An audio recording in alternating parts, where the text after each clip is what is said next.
and welcome to our first issue of 2025, This Week in the Middle East, with myself, Francis Matthew, and my co-host, Eddie O'Sullivan, who I'll bring in. Here we are. Eddie, welcome. And welcome, Francis. Happy New Year, and I hope that 2025 will be better for the world than 2024 was. Happy New Year to you and to everybody who's out there listening to us. As you say, Eddie, we're looking forward to a year where there's some surprising areas of hope in the Middle East, but equally it remains shaky. We're going to spend this show looking forward to what might happen in 2025, with inevitably looking back at what brought us here in 2024. And obviously the top area is Syria, the surprising sudden success of Hayat Tahrir Al Sham, and as it stormed down from Idlib, taking over from the army with very great ease, moving into Damascus with surprising ease, and then offering a rather astonishing successful reaching out to the multiplicity of different kinds of Syrians. All the different militias have agreed to join, except for one or two who we can discuss later. And Christmas has happened with relatively ease. And yet this organization, Hayat Tahrir Al Sham, is an Al-Qaeda breakaway, yet it did break away. Ahmed al-Sharaa, its leader, the question is he leading a Syrian nationalist group with some Islamic heritage, or is it an Islamist group which is based in Syria? So I think that's the key to seeing the way forward. Eddie, you've been looking into this. Thank you, Francis. Yeah. Yes, it was a startling turn up, the complete collapse of the Assad regime so quickly, so rapidly, despite the fact that they had at least 100,000 armed soldiers in their army, despite the Russian support, despite everything they had, just collapsed 2 weeks, gone, as if it never happened. And then he legged it and left. So I think if we look at that, certainly that was not forecast. I'm trying to find anybody who forecast that. I mean, nobody forecast that at all. Everyone said, what a surprise, what a shock.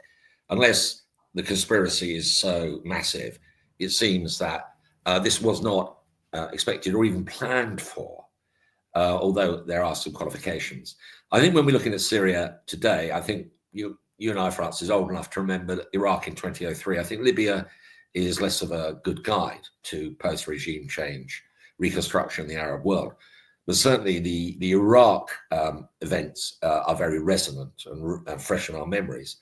And although things at this stage look reasonably calm, you have to remember that the Iraq looked pretty reasonably calm for quite a long period of time after the fall of Saddam. It was at least 6 months before things really started going wrong. And if you recall, that at the end of 2003, that's when they had the elections in Iraq. I mean, they got the constitution together really quickly. They formed this, and they had the elections for people I knew who had the purple finger. Do you remember that? I do. When they were voting. But just to cut in, I would say that it's a very different situation. In Iraq, you had an American invasion imposing the change. Here, you've got a Syrian group bringing about the change. Radically different. No, exactly. That's the observation I was going to make. So what is the lesson we've learned from 2003?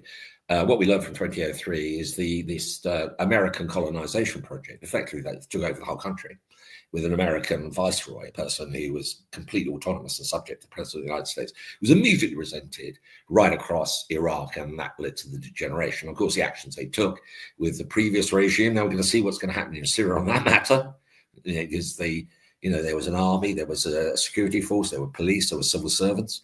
Are we going to see anything in that area? So I would say at this point, it's too soon to form any clear view about the stability of what is going to unfold in Syria, which brings us on. I mean, the most important point, I think this is certainly makes it most different, is there's no foreign invader, apparently.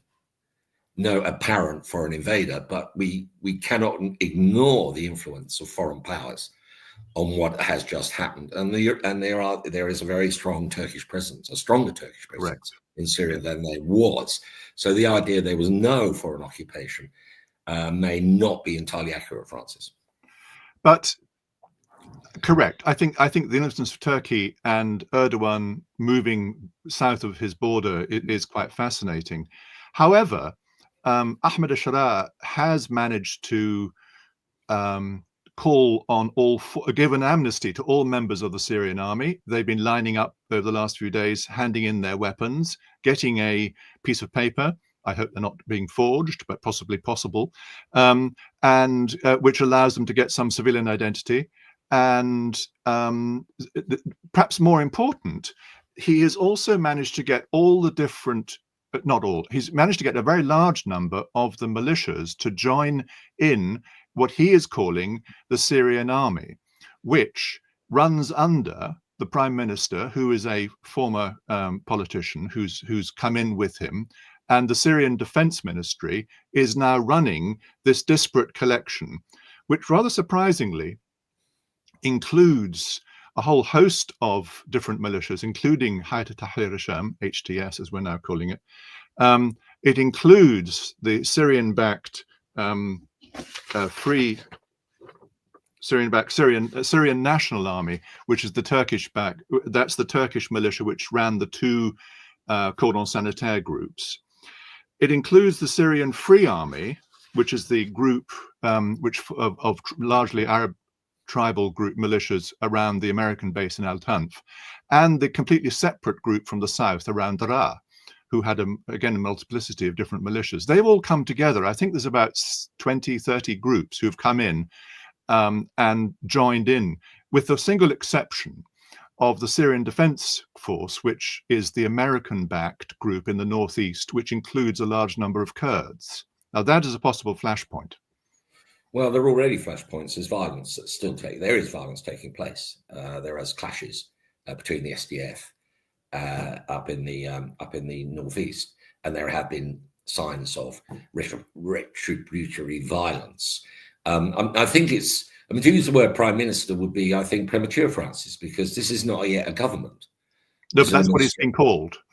Yeah, that's what he called himself, but self-proclaimed government. They don't have as the dialogue document he's unveiled, he's saying, look, we're going to have a constitution, a new constitution in 3 years' time, he's talking about, and elections in 4. Now, that's another interesting change from Iraq, and I think someone's learned the lesson from that one, is don't try and hurry things. Don't try and do things too fast. I think the Americans wanted to have mission accomplished. Iraq is now democratic and free. Hooray for us! Vote for George Bush. This time they're avoiding that, so they're going to take their time out of the constitution, and they're going to take the time out of elections. But the thing about elections, it's not a bad move, because in Iraq, as soon as there were elections, that was it. Because the country divided on sectarian and tribal lines, and as soon as the elections came in, that's what will happen. And I think that would have happened in Syria. If you had elections this year, then all the underlying divisions in the society would come to the fore. So I think they're probably making the right decision not to go too fast in the constitution and not to go for the elections. But this is not a government, is it? Until there is a constitution, until they've got a representative body that runs the government, it's not a government.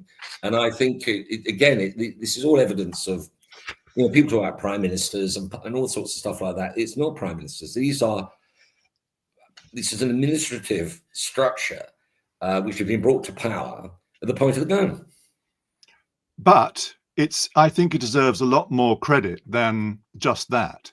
He's not calling himself, the answer, the dictator, taking over as a religious leader, which others have done. He's saying there is this process going ahead. Frankly, I think that the international community needs to reach out to this group much more quickly, the interim administration much more quickly than it has been, because I think they need help because, as you say, they're saying 3 years to get the constitution sorted out. Well, there are millions and millions of internally displaced Syrians and many other millions of external refugees, totaling almost 10 million people. So you cannot, in good faith, have an election unless you're going to go running around the refugee camps and all over the place. So they've all to get home, they've all to get back. and there's a major piece of reconstruction to go on before one moves on. So I think if you have an interim administration to hold the ring while there is a national dialogue conference, which he's going to start to create some kind of interim administration, then move on to a constitution, I think it makes a lot of sense. Well, Francis, again, I think this is, I mean, if you don't mind me saying, I think it's a little bit of wishful thinking about this, because, okay, no constitution, no elections, but you're creating a vacuum. There's a vacuum is created. Who then runs all or part of Syria? This is a vacuum that's going to attract in foreign power. It's bound to. It's bound to. If you've got a popular government with elected president and prime minister, which is control of its borders, has a national army and everything else that goes with it, then of course they're in a position to be able to retain their integrity. But they've got a vacuum for the present. And the point about it is this, and I think our friends in the Gulf would agree with us on this, the people that we work with. They were looking forward, and certainly UAE was working on, they were looking for some kind of negotiated long transitional process. They didn't want a rapid disintegration of the regime. They didn't want it. Why had they tried normalizing relations with Assad? Why was it reported that, from some of the Palestinians and radicals that Assad was about to sell us all out because they're going to do a deal with the Saudis and the UAE? As you know, our Gulf friends are people we work with for many years. One thing they hate is instability, and they certainly don't like uncertainty. And this is the best way of dealing with the refugee problem, the economic problem, everything else.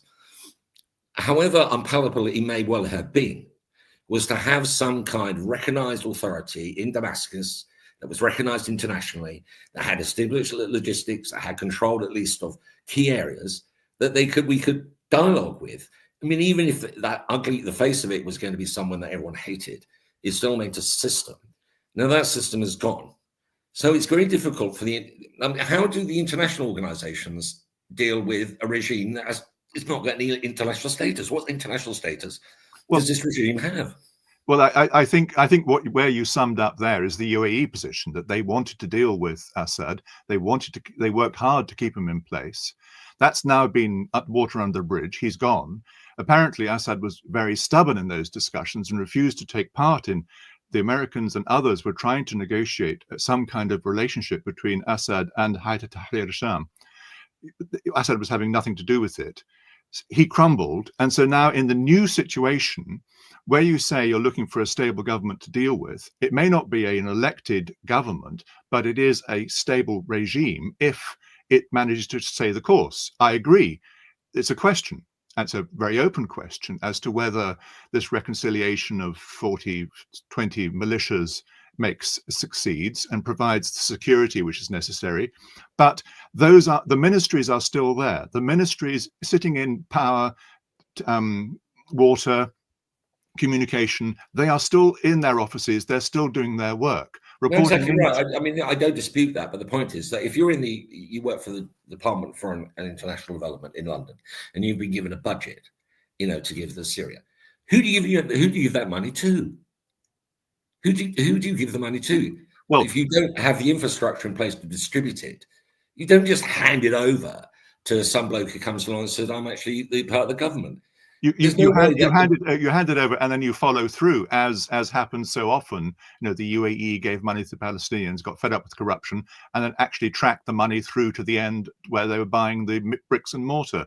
Well, I quite agree with that. But the British were giving money to the new Russia in the late 80s, and they also tracked the money and followed it through. So, and then as slowly, I think the problem is that Hayat Tahrir Al Sham has got a terrorist designation, which perhaps should be removed.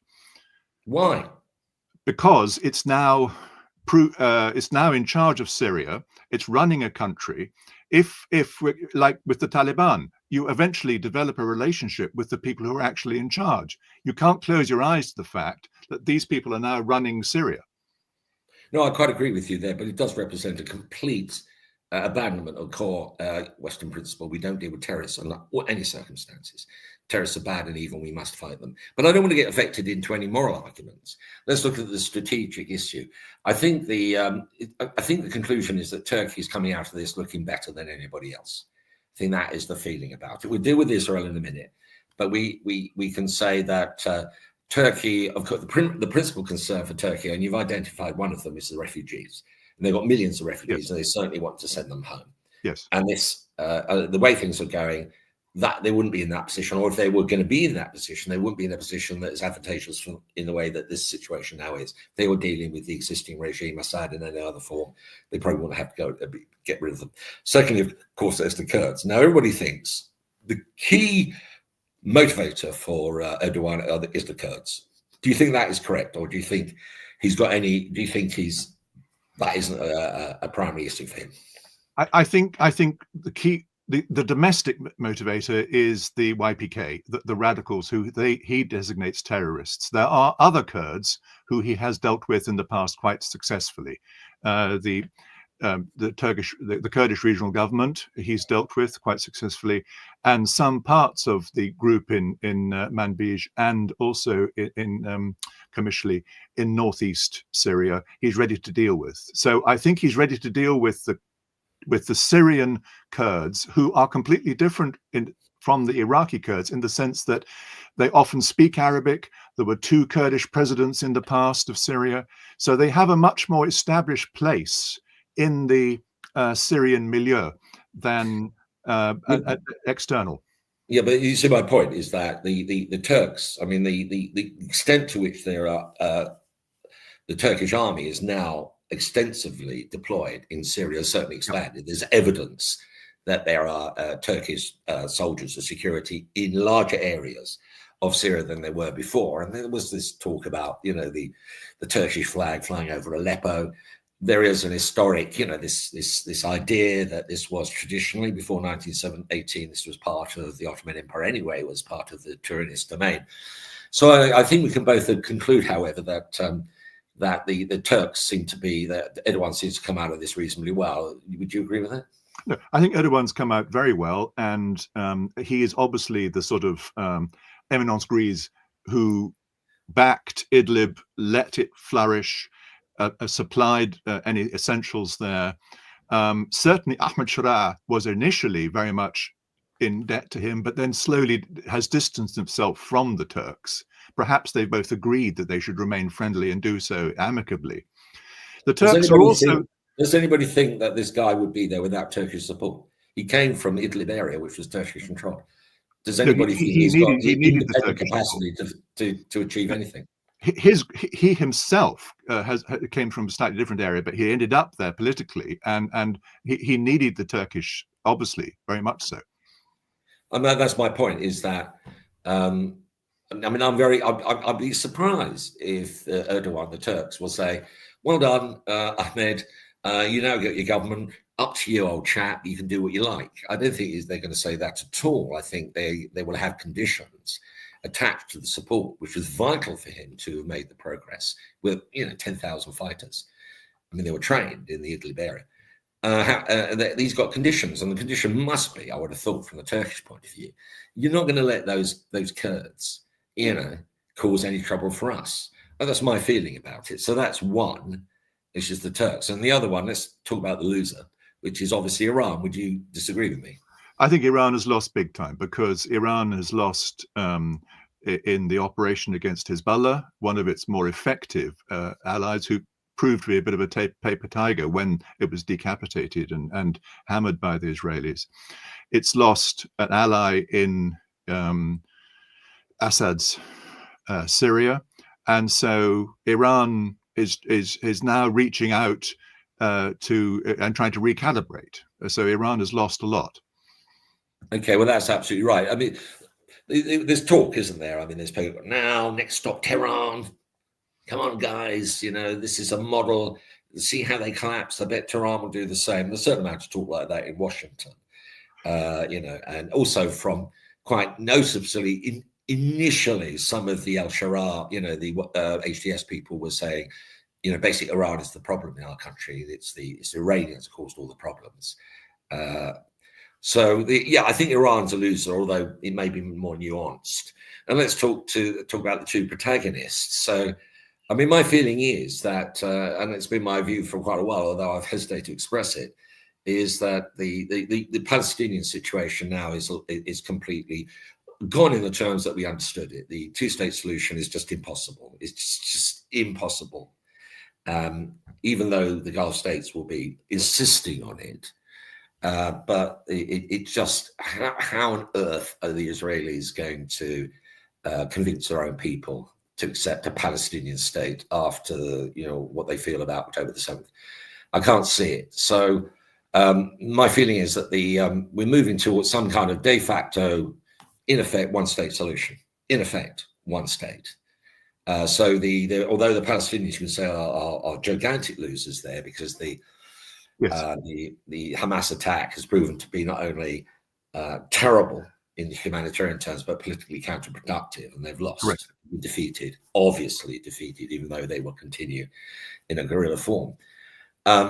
So I think this is the new reality. I think this is the underlying new reality, which I think had been affected, thinking in Turkey, thinking in Russia, thinking in Iran, thinking in the Gulf states, is the Hamas attack a year ago, or 40 months ago, was completely disastrous, counterproductive, and must represent the last gasp of this militant revolutionary Palestinianism. And there has to be an alternative. But there also has to be some kind of formal end of the occupation. I think that going back to the occupation is out. You can't go back to the occupation. So I think we're moving to a de facto single state solution with Israel running the whole thing. And it's the form of that one state solution, which I think is in play now. Well, I would say the one state solution, if I would agree that it is going to be some kind of one state solution, but I think it will be a tiered one state based on occupation. I think that the West Bank will be increasingly firmly occupied. I mean, I think that's the big one. The Gaza may try and be isolated. How it reconstructs is an open question. I think Netanyahu and his crew are increasingly down this more and more ferocious angle, and there's no way back. So I agree with you that they are not going to agree to a two-state solution. So that they've got the veto. I mean, there's no one else who's going to do it. Washington's not going to contradict the Israeli voters. No. So it's a one-state solution. I agree with that. I think the word occupation will go. I think whatever. Oh, well, you can call it whatever you like, but the occupation. So the Palestinian populations, whether there's any left in Gaza, and I suspect in 10 years' time there's going to be almost no one there. But in the West Bank, it won't be an occupation form. It will be a Palestinian administration with some kind of Gulf support or something like that with money. But the occupation's gone. I think the Israeli people don't want to occupy anymore. They want to eliminate. They want to eliminate the Palestinian issue. They don't want to occupy it. They don't want to be responsible for it anymore. It's too expensive. And for those people who have seen the horror of it all, it's also very damaging for their reputation that every 5 years or sooner they go out and mow the lawn and kill tens of thousands of people. However well-deserving they might be in the Israeli eyes, this is really damaging the international reputation. So I think the word occupation is going to go. Maybe we should stop using the word, Francis. Put the lie over the facts, and because I think that's where the language is going to go, regardless of what extent the Saudis are supporting it. I think that the immediate issue in Gaza is you've got the million people there who are homeless. They've got to go somewhere. That Egypt doesn't want them, and is pretty firm on that. And so they're not going to get. Egypt is not going to take over that problem. So I think that will remain some kind of Israeli problem in the end. The reconstruction will have to be done, as you say, with Gulf money, but again, it would have to take some kind of political earthquake for it to happen, because Netanyahu won't allow the conditions that the Gulf are asking for at present. So the outlook in Gaza, I think, is probably more of the same, in misery. However, I do think that there is more interest from the Hamas side in somehow changing the hostages, because the hostages are a bit of they're a problem for Hamas to continue with. They can't see any way forward, and it's an excuse for the war to continue. Hamas, as a terrorist organization, has achieved its overreaction. It has radicalized a huge generation. It's changed the politics of the Middle East. So that single operation on the 7th of October has succeeded in triggering the political overreaction that it was designed to achieve, as much as anything was designed there. Yeah, and I wouldn't. It's total defeat. It's a total defeat for Hamas. I mean, who on earth after this? I mean, there are people who are ideological fanatics and they want to, inflict harm and defeat enemies. But for the overwhelming majority, this is not an advertisement. What's going on to 2 million Gaza civilians? This is no advertisement for a Hamas alternative. So I think that's gone. I think Hamas is gone. The release of the hostages probably has more to do with the fact that it serves Israel's purpose for the hostages to be there, because it remains fundamentally the only justification for what they're doing now. When you see it, people talk about it, say, why can't they have a ceasefire? And they say, well, release the hostages.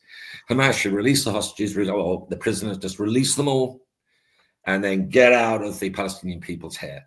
Just get out of people's hair. They retire, go somewhere else, and just recognize that the approach they've taken is being counterproductive and disastrous. So coming down to the Israeli point, which is what you're making, I think I suppose my feeling about it is the Gulf states, and I think to the extent Turkey is recognizing this new reality in which there's going to be basically effectively a partition of Syria. I can't see it being reunified. France says, I can't see it. This is all fantasy. 4 years' time, election. But then the country will fall apart, because that's what happened in Iraq. That's what happened in Libya. It's going to fall apart. And there's groups. There's legacy groups, as you know, the people who supported Assad, the Alawites, the Christians, and others. I can't see it. If this guy, if Ahmed al-Sharaa manages to control his people, which up to now he has, if he does bring in the militias into a single new armed group force under the Syrian Minister of Defense, then I think I agree there will be violence in the Alawite areas on the coast, near Latakia, near the Russian bases, by the way. And I think there is a possible deal to be done with the Kurdish groups in the Syrian Defense Force. And there's certainly discussions going on now between them. Interestingly, the fighting which happened as this lot happened, the fighting was between the Syrian National Army, which are the Turkish-backed group who are attacking Manbij, controlled by the Syrian defense. So it was the Turkish-backed attacking the Kurdish-backed forces. Yeah. The Hayat Tahrir Al Sham stayed out of that fighting. Yeah. Well, I mean, I'm looking ahead. I think Syria. I mean, I think there will be a Turkish-dominated part of Syria. There's going to be a Saudi Arabian or Gulf-dominated part of Syria. There's going to be an American-dominated, but that will be one part. And then there's all the countries around the region will basically preparing themselves for the next phase, which is what Israel does with what looks in the short term to be a victory. And the Israelis themselves are saying, we won, we beat them all.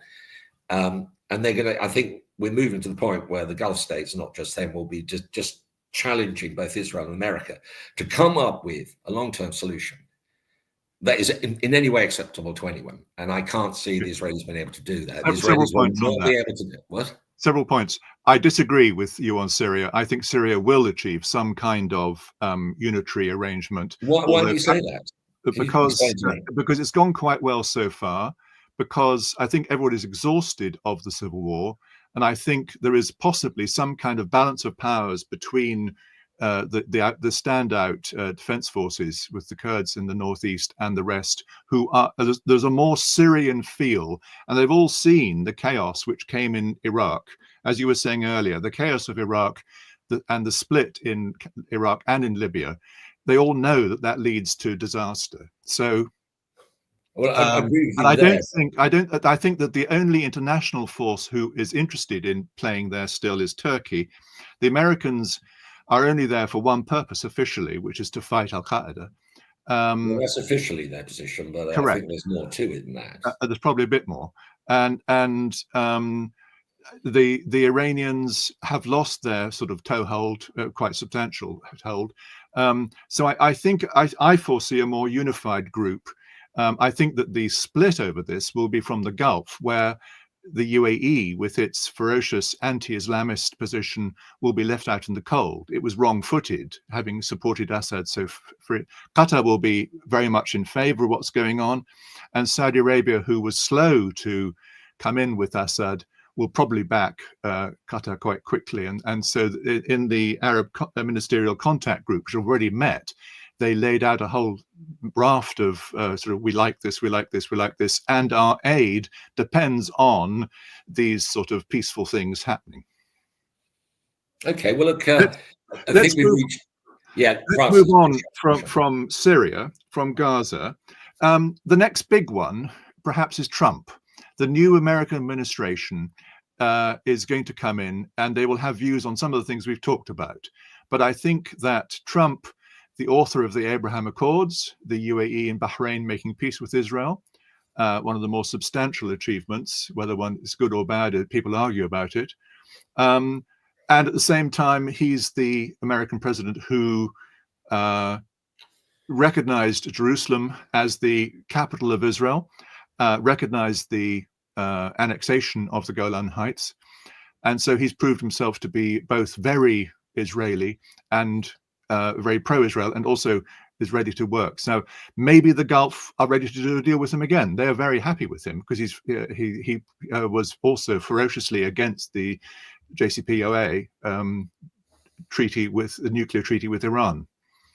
Well, my feeling is that that all the other side is that Trump will actually recognize the annexation of the West Bank and Gaza. He'll recognize it. If the Israelis want it, he'll say, I'll support it. He recognized the annexation of Golan and Jerusalem. This is just the start of the plan. I think the Abraham Accords are dead.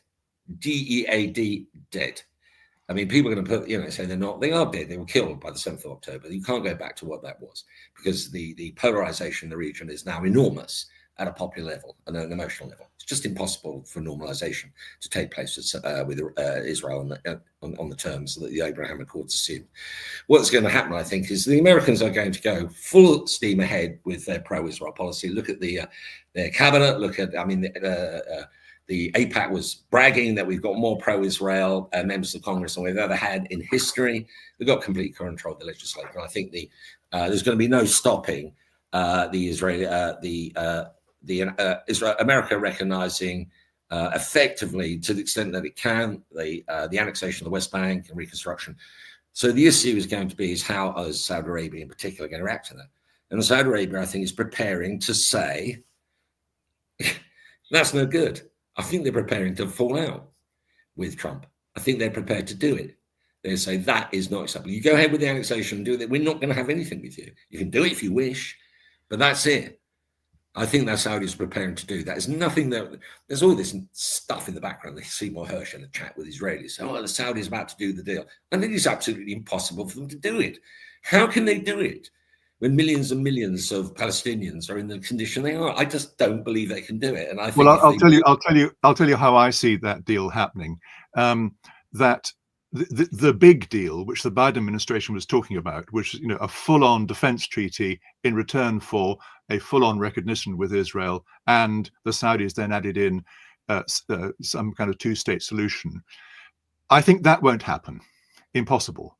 But what I think could happen is a halfway house of a stronger American-Saudi defense treaty, which gives Saudi Arabia the comfort it wants in terms of and a quiet, tacit understanding with the government of Israel that it may or may not come to help, as it did with the Iranian missile attack. Can I tell you why I think you're wrong on that? I mean, so we prove it wrong, is that Congress, which is the most pro-Israel Congress in American history, more congressmen, senators are explicitly pro-Israel than ever before in American history. They are going to insist that any defense agreement with the Saudi Arabians will recognize full and complete irreversible recognition of the new status quo in Israel. And that cannot be done. The Saudis cannot do that. They can't do it, Francis. No, they well, cannot do it. The status quo in Israel depends which status quo on terms of the West Bank. Is it the current? It's going to be annexation of the effective annexation of the West Bank and Gaza. That's what it's going to be with locally elected councillors appointed by the Israelis. That's what it's going to be. It's not going to be a twin-state solution. It's not going to be a state. No, I agree with you. I think we've been saying on this program for some time that the state solution will not happen. Saudi Arabia does that.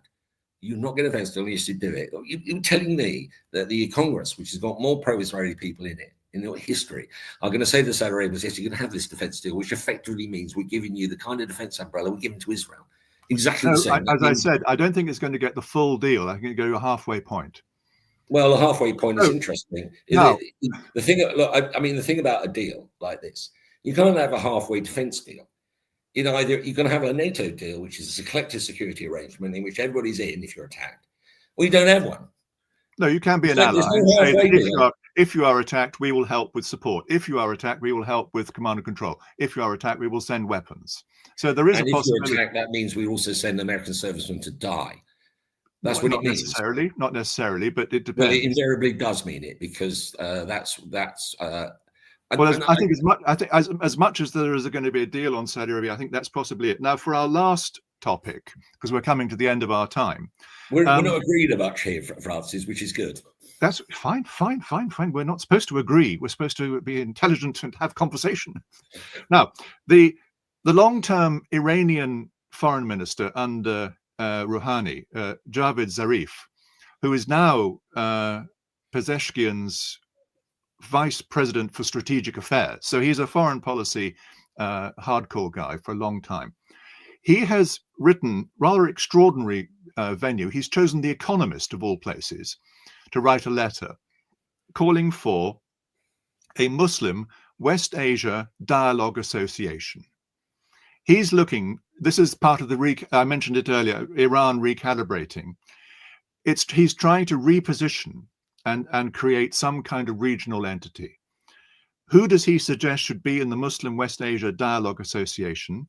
All the GCC 6 plus Yemen, Jordan, Lebanon and Turkey, Egypt, Syria, Iran, Iraq. So it's the Levant and the Gulf. It does not include the Red Sea states of Saudi Arabia. And he proposes, this is, to quote him, not only an idealistic aspiration, but a strategic imperative and achievable goal. Well, obviously the one that's not missing in that is Israel. Israel is missing. Of course it's missing. And so you can see what's going on. I mean, I think the thing is the Iranians there's been a long-standing undertone in Iranian politics. I used to hear it from people who used to say to me for decades, Tehran should not be wanging on about the Palestinians in Jerusalem. They should not be raising this matter. It's irrelevant to the future of the Iranian revolution and the future of Iran. And they said it was rhetoric, it was not substantial. And I think that viewpoint, which is not just, it's not just opponents to the existing regime, it's actually people within the regime. So this is going to get us nowhere. Going on about Jerusalem and Al-Quds and all that kind of stuff, it's not going to work. I heard the same. I think those people in the regime, and the regime is there, and they're also recognizing on their own survival, they're saying now we need to reframe it in our language as well as in the reality. In the language, the fact that he's using West Asia and not using the Middle East, I think is really telling, because it's saying our connection is now mainly, they're looking at China, they're looking at Russia. That's what our connection is. That's what we want to work with. And we're going to give up a very substantial portion of the Arab world. We're not going to be appealing, as we have done for 40 years, calling for our Arab brothers to rise up and create their own Islamic revolution. So, I mean, it's a very interesting piece, Francis, and I'm glad you've raised it, because I think it sheds a light. But it also confirms the point I've already made. The Iranians are making it very clear. You're not going to have Iran, you're not having Israel in this deal. You can't have Israel in this deal. It cannot be done. No. But I think this picks up on what the Saudis were trying to, when they had the rapprochement, but the Chinese got involved with Iran. And after, that was before October the 7th.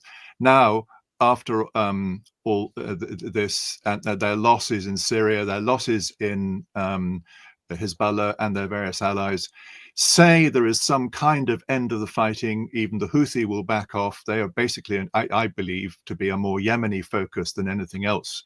Correct. And they have their own issues in Yemen to put right in the end. And they have got that ceasefire with the Saudis, which may or may not come back to life. But if this group comes, this is basically saying to the Arabs in that area. Let's work together. The region is where the answer is. It's not, and let's try and keep the external forces and create some kind of regional connections. Absolutely. Now, Iran needs it. Iran would be delighted to have better trade with the Gulf. If Iran can, as you say, recalibrate and back off it, it's quite a straightforward thing. If it rephrased its revolution and said the revolution is for Iran not to be permanently exported elsewhere, suddenly there'll be a huge relaxation from its Arab neighbors. Absolutely. And then you're basically, by suggesting this, you're stopping what the Gulf states have been complaining about for the last 40 years, which is Iranian intervention in their own domestic affairs. Yes. Which is the principal objection the Gulf states have to the Iranian revolution. And this was always the problem. Reaching out to our people and try to subvert our monarchical systems. Well, this was the problem because Iran, not being Arab, had a problem reaching out to other Arabs. So over the 40 years, it's increasingly failed to reach out to Arabs as such and reached out to Shiites, expanding that division way beyond what it was. So I think it may be interesting. The response, no one's going to go and say, yes, wonderful, wonderful. But Zarif in his piece is talking about infrastructure, regional security, navigation, hinting at the Houthis.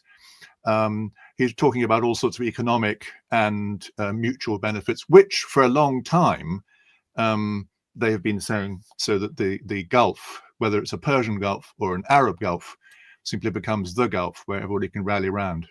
Yeah, I think I suppose you can look at 2025 as being a positive. I think things like this, I mean, the tragic events in Gaza, which is basically, I think, killed off militant Palestinian revolutionary movement forever, I think, or for the foreseeable future. What this has done is it's allowing, I think it's going to remove from the agenda the possibility of a major regional conflagration. I think, you know, the Palestinians are clearly defeated. Syria is now being remade. It's big power politics, you know, people with rifles and guns and, you know, saying, oh, but they're going to be controlled. And I think that means that the chance of a regional conflagration with Iran being targeted by America and Israel, I think these moves are going to reduce the tensions. The tensions are going to move to the diplomatic arena.